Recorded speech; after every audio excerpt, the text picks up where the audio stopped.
Hello, everyone. Welcome to this final panel of the day. I'm Carsten Mape, Professor of Cyber Systems Engineering at WMG at the University of Warwick, where I lead the EPSRC NCSC Academic Centre of Excellence in Cybersecurity Research.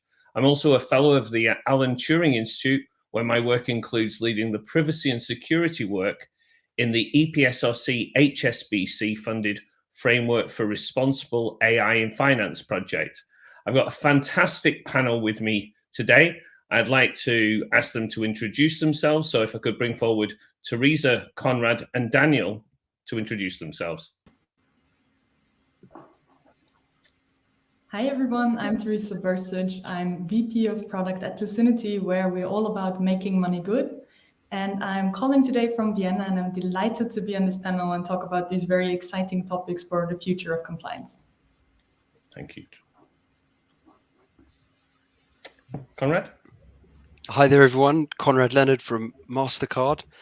I would make a joke and say we're a small fintech, but we're not. We are a priceless organization, and we look after a global network of 22,000 banks, connecting 75 million underlying consumers around the world. So a pretty cool company to be part of, and I look after global product sales for their financial crime solutions, so anti-money laundering from an account-to-account perspective, as well as their multi-rail solutions. So it's a pleasure to be here, and I'm looking forward to talking about all things machine learning and cyber crime. So thank you very much.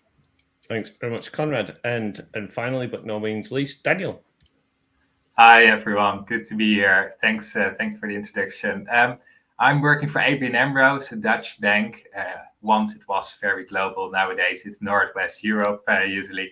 I'm working in the what we call detecting financial crime department, and I'm the head of innovation and design. And innovation and design for us means everything that has to do with first line policy, usually global standards, with processes, with data science, artificial intelligence, but also with public-private partnerships. And that means cooperation with the other banks and trying to find a utility for the AML domain. Probably known that within the Netherlands we have Transaction Monitoring Netherlands, which is a combination of 5 banks, for example. That kind of things is what I'm doing from an ABN-AMRO perspective. And it's good to be here, and I'm looking forward to this discussion. Thank you so much, Daniel.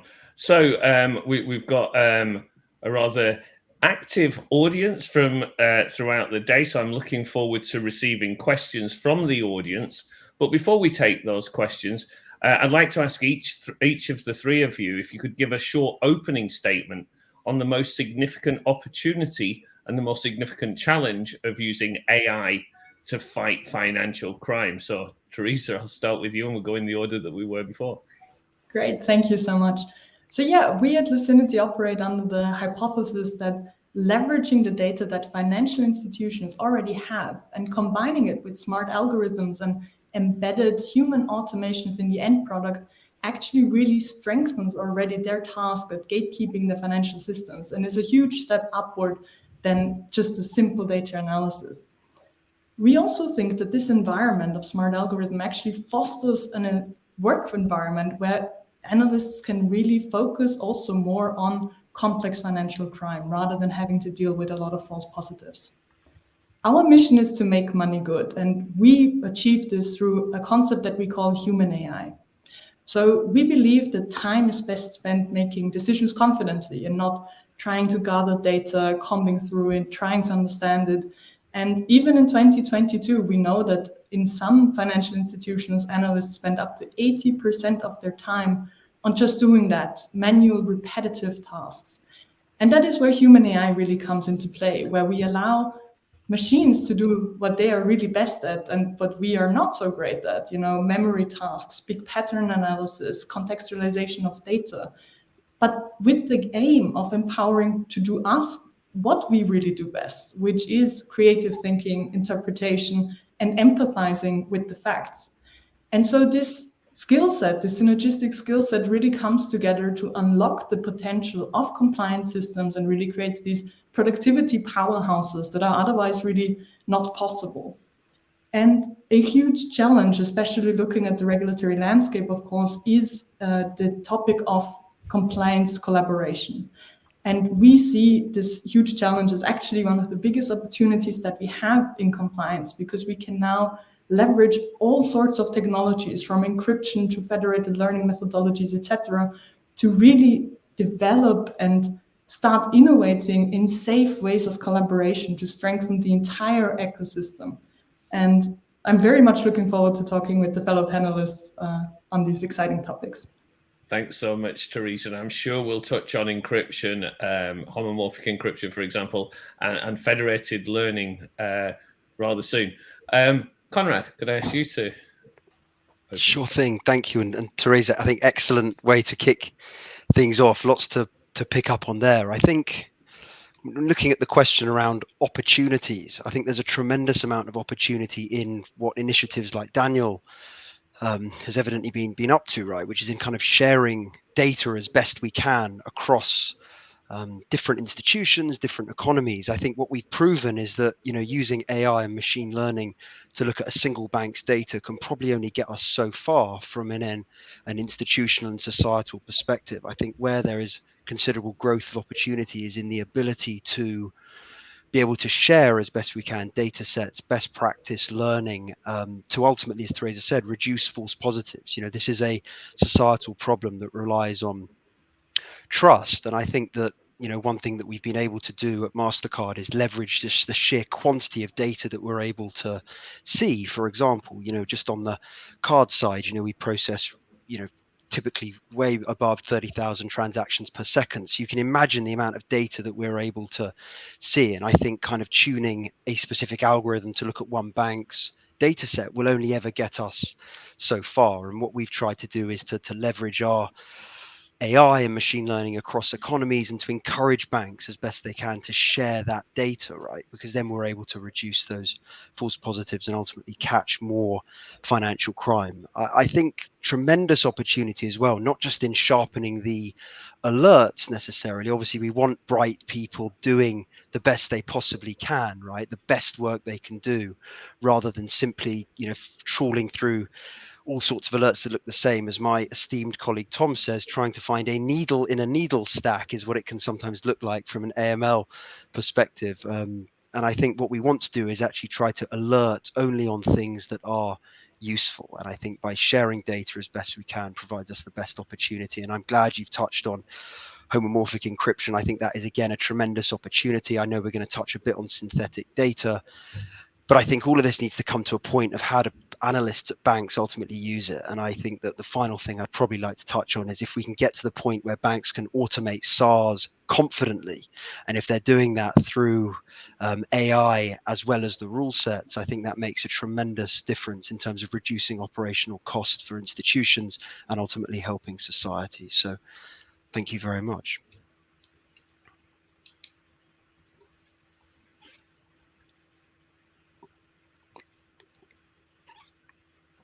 And what to say after Theresa and Conrad? For my introduction, I would say what you see is that if large numbers and high expectations meet each other, there's more need for advanced technology. And high numbers are within the banks, large numbers of transactions, and it's going up and up and up. And what you see in all developments, if it's PSD2, if it's the all open banking perspectives, it's getting more and more complex. So in my opinion, what you see is that it's getting more complex. You have more numbers, you have high expectations from outside the world, from society, from supervisory, etc., then advanced technology is needed here. And what you can do with artificial intelligence is, for example, you learn from the past, of course. That's your supervised model. But the nice thing here is that you have also anomaly detection and then supervised models to avoid the tunnel vision here. And if you combine both, you have a very strong combination in detecting, probably even preventing in some instances. That's quite difficult at this moment in time, but at least there are opportunities, of course, in the onboarding phase or in real time. But that's still challenging, of course, with very heavy models. But what you see is that it's in the detecting phase. It's of a lot of value here. And what we've seen is that the opportunity is the combination of a lot of information together to reduce the false positives, as was said before, but also find new patterns. And the new patterns are more complex. And that's the real challenge, because if we are able to identify more complex patterns, how to do the analysis from an analyst level.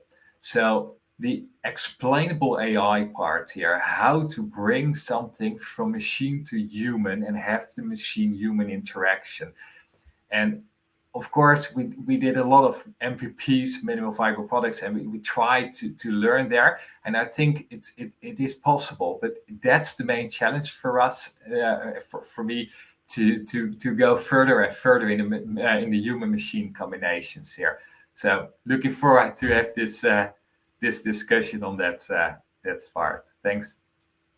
Thank you, Daniel. So I knew it was an impressive panel, and I hadn't heard those opening statements before, but touched on so many points that are really important in this space. And in fact, straight away, we've got some interesting comments after your discussions of encryption, about complexity, and about explainable AI as well, which is increasingly important. So, but I'm going to start with a question which is around the use of those privacy enhancing technologies, sometimes called partnership enhancing technologies. The Royal Society in the UK did some work, the Financial Conduct Authority involved. I'm on the working group for the following follow-up to that work on privacy enhancing technologies, but they're sometimes called partnership enhancing technologies, so that we can share that data that Conrad was talking about. So I'd just like to ask you, how does your organization, how have they explored or maybe implemented some of those techniques, such as homomorphic encryption, differential privacy, federated learning, secure multi-party computation, those kind of things that allow us to share intelligence or data across organizations, or even within an organization where you're working across jurisdictions where you're not allowed to share data necessarily, but you can share intelligence. So happy for any of you to start off on how you use, how you've explored PETs and how you use them at the moment. It's of course okay to start here, and I think one of the interesting topics here is the secure multi-party computation. I take one of the items you just mentioned. We are in an exploratory phase together with other banks, but also together with public parties here. And the idea is here to have the privacy enhanced technology here to have. And what we try to do here is to find the real value of the combination of the data. How can you rank the data? What is the risk you can detect or prevent with the combination of the data? So we have a multi-phased approach here. The first approach, we use dummy data, so we do not have any privacy issues at all. And thereafter, we, in the coming years, the plan here is to use the real data where possible and to learn more and more and more. So how we build up, we do it in cooperation. We have use cases, and we measure the outcome, but it's not implemented in a way that it's used full-fledged for all the banks, for example. But it means we start somewhere, we try, and we go further and further and further on that cooperation. But we do it together, not in a one-dimensional approach. Super. So that's like secure multi-party computation for like, let's say, private set intersection to see common elements in two different data sets. Is that the most basic? Indeed. What you do, you combine the transactions for clients, for example, and now currently it's dummy data, but we hope that there's a way to do it as soon as possible with real data here, and you combine that data. But you combine it as, for secure multi-party computation, you do not reveal the network until everyone reveals the part of the key. And that's exactly what we want to do here. If there's something suspicious from an anomaly detection or whatever, that's the moment you reveal the network or you reveal the client or the transactions going on there. So the underlying part. So that, in our opinion, this is, from a privacy perspective, a nice approach here. And let's find out what's the next step and how valuable it is. Okay, Conrad, I think you were nodding there quite a bit. Maybe you could tell us a bit about Mastercard. Yeah, certainly. And I think, excellent points from Daniel. I think to get to that stage where you don't have to use synthetic or dummy data, right, and take it that one step forward is to some extent the dream. As I say, one of the advantages of being at Mastercard, and particularly for our data scientists, just the sheer quantity of network level data that we see. So it's a bit of a treasure trove, right, getting your hands on this stuff. Now, that is to some extent easier said than done. Now, even we, with our relationships with 22,000 banks, right, we have difficulty turning what some banks call kind of data lakes, which in reality are more like data puddles, right, into something that we can make sense of from a sort of wider network perspective. So I think, almost taking a step back, we need to think about almost the format, right, and the schema of which this data looks like. So from a payments perspective, obviously with a more standard schema that sort of Swift have backed as well, like it starts to look a bit easier. But thinking about how we can then apply AI and machine learning to those data sets, I think thinking about in the future things like, distributed algorithms, that maybe even, I'm going to chuck that word out there early, could sit on a kind of blockchain, which kind of has that kind of privacy element sort of built into it, to Daniel's point, right, and only releasing the information when it's required for an investigation perspective, could make sense. What we've done, which I think is linked to this, is with what we've done in the UK, right? So we look at 95% of the UK's bank-to-bank traffic on our platform, and we're able to actually trace the financial crime that occurs across the entire ecosystem, right? So using a kind of algorithm that's distributed across the network in order to then prevent future money laundering mule accounts to be found, and that's tracing and preventing. So kind of tipping the banks off one by one as to kind of when an account has been compromised and that it might be being used for money laundering. But then again, the limitations of that is that has to sit, on the UK account-to-account payments network. And I think it's as you start to look outside the UK, how can we maybe build something that is truly global, right? And I think that, to completely concur with Daniel, it'd be nice to get to a stage where we don't have to look at such synthetic or dummy data. We're able to let everyone share it for ultimately the betterment of everyone and society. Super. We'll come back a little bit to synthetic data in a while, but Theresa, anything you wanted to add on your experience with privacy enhanced? You mentioned them early on. So. Yes, absolutely. No, it's a very close to my heart topic. So we look at this problem from two perspectives, basically. One being the data actually itself, and the other one being about the learning.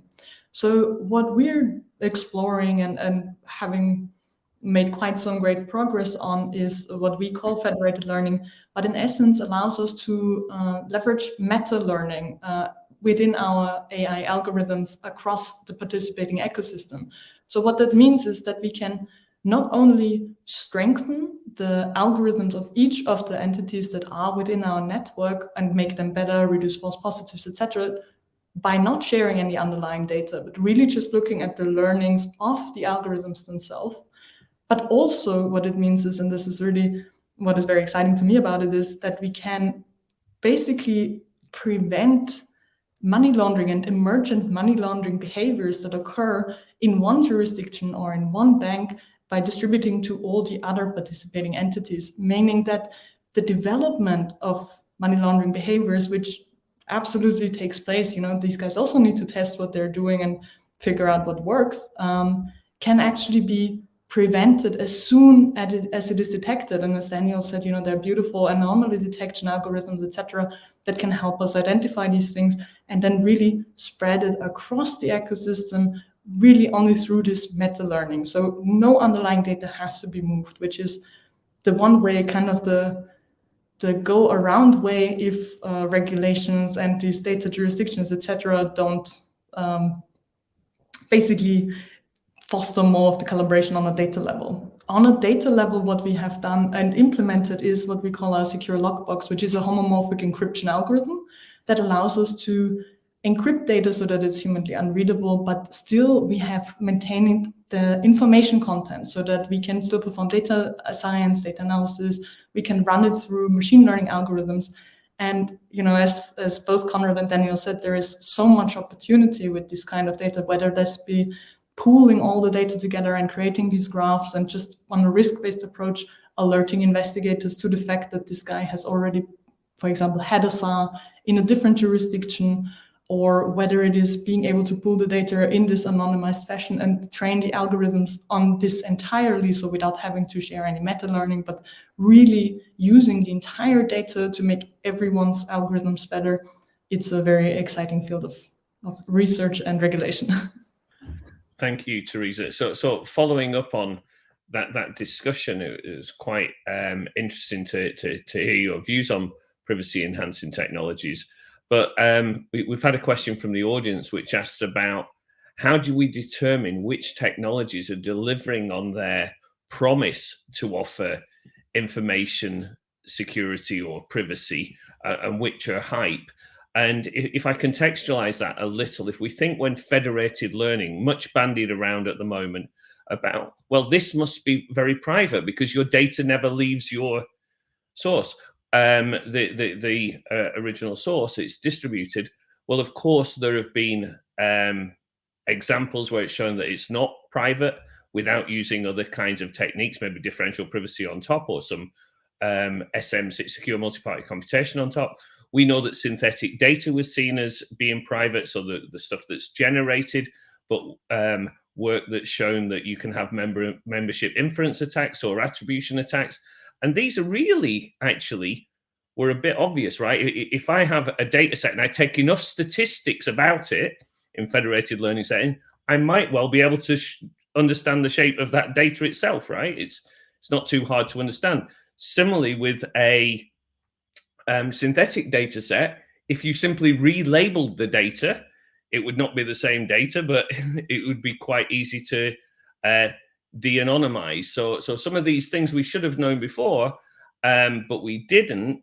And the question is, you know, I think there's some reservation about some parts of homomorphic encryption. Will it be actually vulnerable later? How do we work out which ones are really offering us that real solid guarantee of security or privacy, or those which are hype? So maybe a challenging question, but I'll open it to any of you. I mean, I just have a very short answer to this. From our perspective, it needs to be a multifaceted approach. A singular approach is always going to be vulnerable, especially in the future, especially at the pace of innovation that's going on. So having a multifaceted approach, leveraging more than one technology on top of each other, makes it significantly harder to crack and break in the future. And maybe a very easy addition from my part. What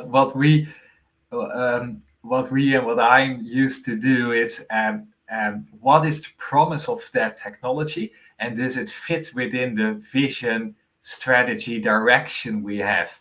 And if that promise and the potential value in the direction we want to go, if that matches, then we start very small and we try that technology, and usually you do it in a contained environment. So yeah, it's I think a very easy answer on this one from my perspective. But I think if it's you see also technologies that did not have the right application at this moment in time, where you do not exactly know where to use it for, then it's maybe too early for a bank as ABN-AMRO to adopt that. So it has also to do with maturity level, I think, and I like to start very early, but not too early, in fact. I think taking Daniel's point in particular, I think it's all about fit, right? And I think that there's a lot of amazing ideas out there, a lot of tremendous intellectual property that's being developed, particularly out of certain universities. but actually it's like, is that right for a financial services environment from day one? And I think, not to be too cautious, the answer most likely a lot of the time is probably not. You know, if you're looking at the FANG type companies, then amazing, right? Go after it with all you think. They've got a lot of data, to some extent more data than some of us even do, right? And these technologies, and particularly the kind of encrypted pieces, can look really good quite quickly there, with, to some extent, less pressure and stress from a regulatory perspective, as Theresa said. So I think thinking about fit is really important. And then, as Daniel said, starting small. You know, there's no harm doing a proof of concept or a proof of value with a certain idea in a containerized environment, where ultimately the leakage is really small on an anonymized data set, and then slowly building up from there to see if there is value. But yeah, one doesn't want to be a choke on innovation and to stop incredible strides of science ultimately being able to take the stage. But equally, we have to think about our underlying customers and the pressures that they would be under if these things got into the wrong hands as well.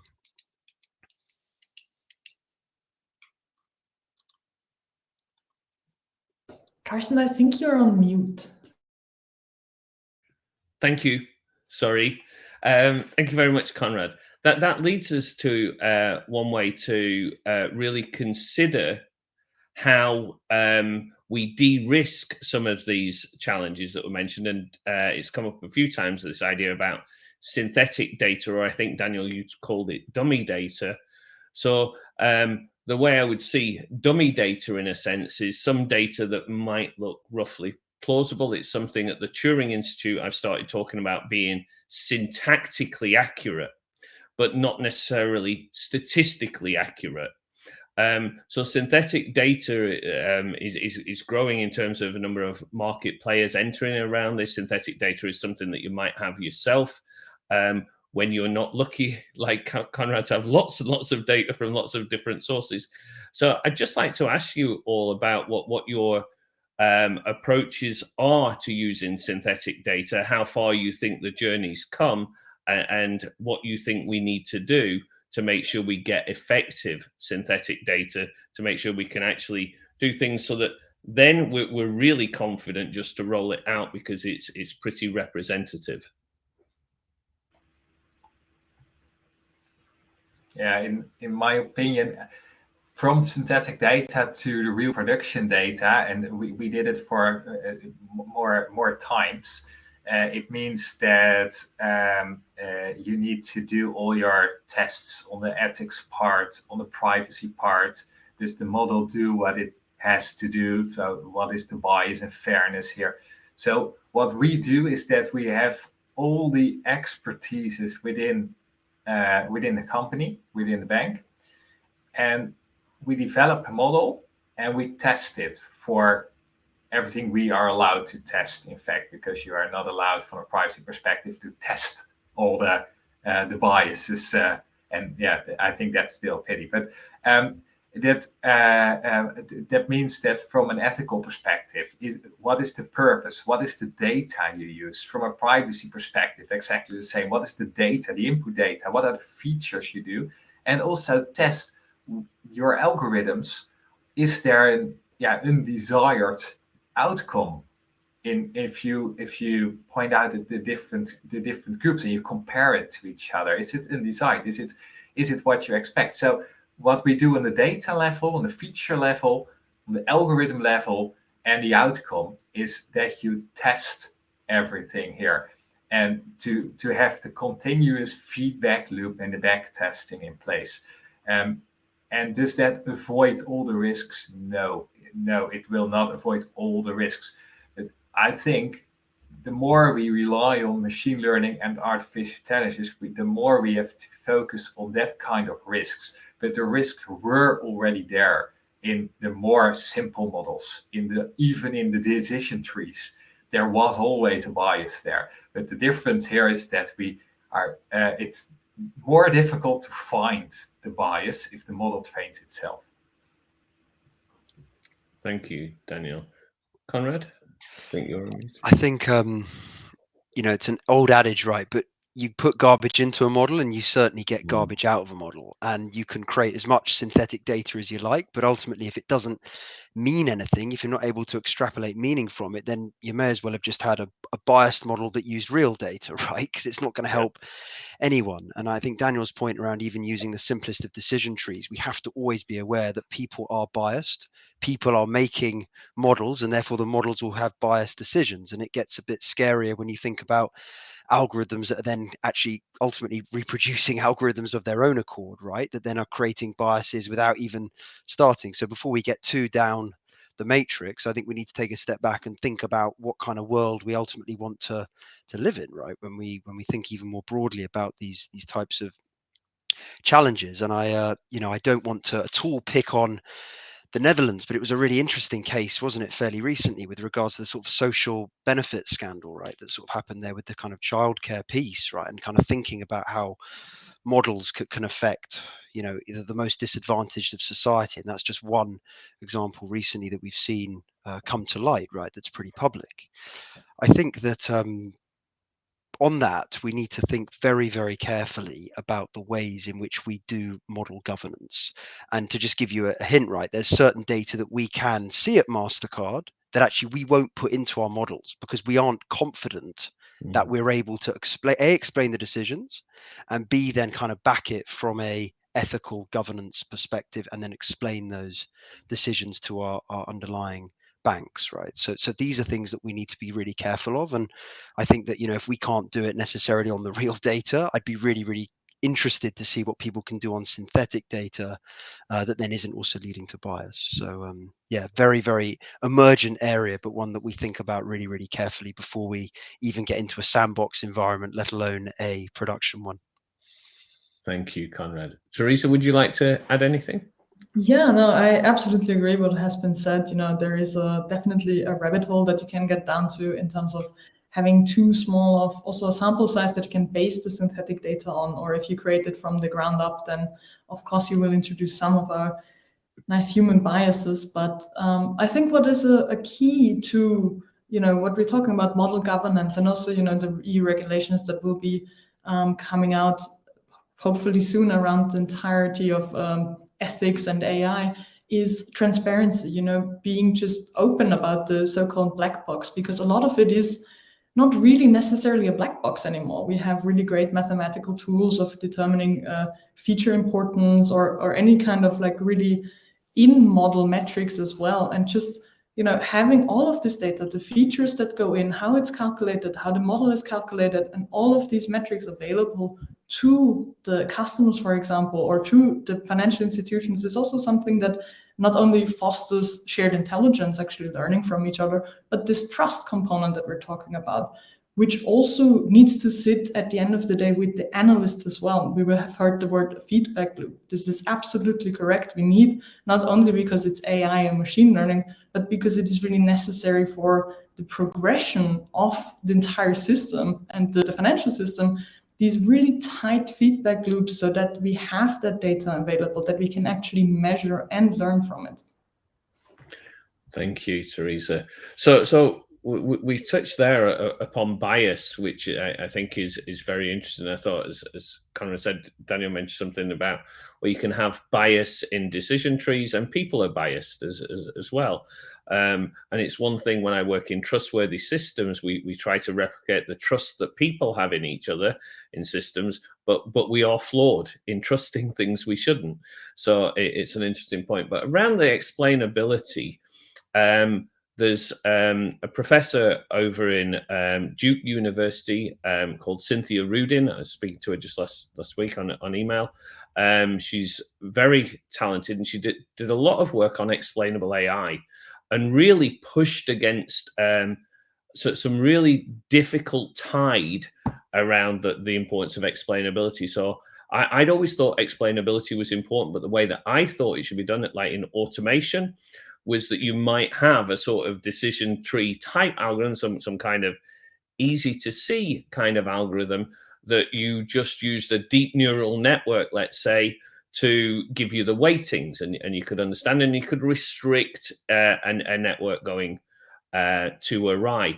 But of course, Cynthia explained around probation data it was, and parole data about whether somebody should be allowed out on parole, and found that some of the most complex models, she could get the similar results or the same results using just 7 really easy to read statements. Now, the thing is, that's fantastic work, and she's very, very talented, but that can't be done all of the time. And I'd just like to explore this difference between explainability versus efficacy of an algorithm. So it sounded like, Conrad, you were saying we've got some level, if we can't really be convinced that it's explainable in some sense, then we won't do it. But is that something hard and fast that you think about, or is it more of a sort of an art rather than a fixed rule science? So I'll start with you, Conrad, but I'm sure others have got some comments on it too. Well, it's undoubtedly, to some extent, I would say more art than science, right? Typically, I think, just as it's garbage in, garbage out, ultimately the machine will not always give you the answer you want. And it's about the skill of the scientists behind it and their team to be able to extrapolate the most important conclusion and to ultimately find those features that are the most valuable. That said, in financial services, we live in the regulated world, particularly when we look at money laundering, and we have to be able to explain absolutely everything we do. I mean, you cannot go to a regulator and go, oh, well, we've raised only 2 SARs this quarter because our machine told us that there weren't any other ones out there. I mean, can you imagine how farcical that would be, right? So I think a brilliant idea, and that researcher, what she's done with regards to statements and putting people on parole is undoubtedly exceptional work.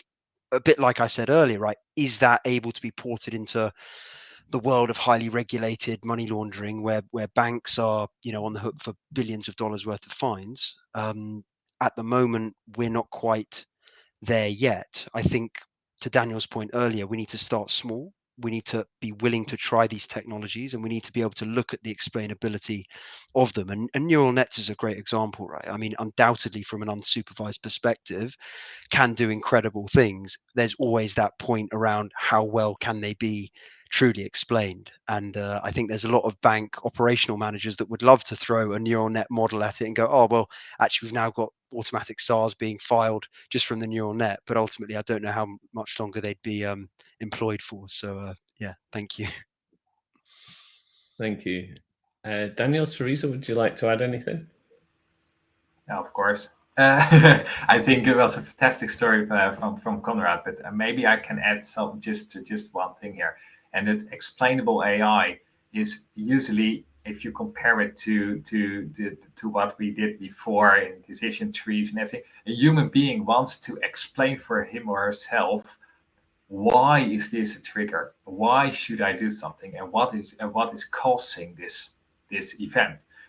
And what we've done, and I think I can explain that in very shortly, we give 2 things to our colleagues, to our analysts. The first one is the features, and that's more the Shapley value approach, the features that are most discriminating here. So the reason why it's triggered is based on the features, and we give a kind of narrative for our colleagues. So that means that you have a kind of idea what is the most important feature in the model, why this event was triggered. And the second one is we run the model without one transaction, leave one transaction out module. And we do that over and over again. And the transactions that do have the most effect of the outcome of the model, so the largest difference between with or without that transaction, those are the transactions most important to focus on in first instance. So that is just to explain how easy you can translate the most difficult algorithms in something a human being can start the analysis on, only by prioritizing where to start. This is the feature with the most impact. Those are the transactions or the client characteristics or whatever, because we use it all over the AML KYC CDD frame. So I think just to add one thing to the brilliant story of Conrad is what you can do here is to give the analyst the information he always received from decision trees or simple rules, but then by only translating the experience from AI to some simple inputs. That's very interesting. That causal inference is something we're doing at the Turing, so really interesting. We've got about 30 seconds left, I think, Theresa. So you get the final comments before we finish. Fantastic. That's the way I like it. No, but basically, I think we don't need to use technology for technology's sake. We should always be selective in why we're using what methodology. However, we are by no means on a rule-based model anymore. Regulators want a risk-based approach. We have so much volume. We have so many actors within the system. We need to find these technologies and we need to absolutely employ them that actually help us to make sense and actually find needles in haystacks, hopefully, and not only needle stacks. And the point of this is also, in my opinion, that we need to approach more design thinking and bring more design thinking into AML, as Daniel mentioned, explaining stories, making actually sure that analysts can understand output and that we have the explainability built in and not as an afterthought.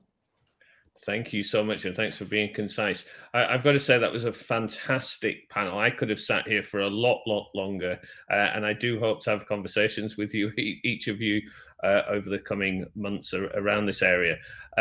Thank you, everybody who sent in questions, and I can now hand over to Aaron, who is going to close the day. Thank you, everybody. Thank you, Carsten. I'm sorry to be the one to jump in on that panel. I agree. It did seem like that could go on. Thank you to you, Carsten, to Theresa, Conrad, and Daniel for your insights.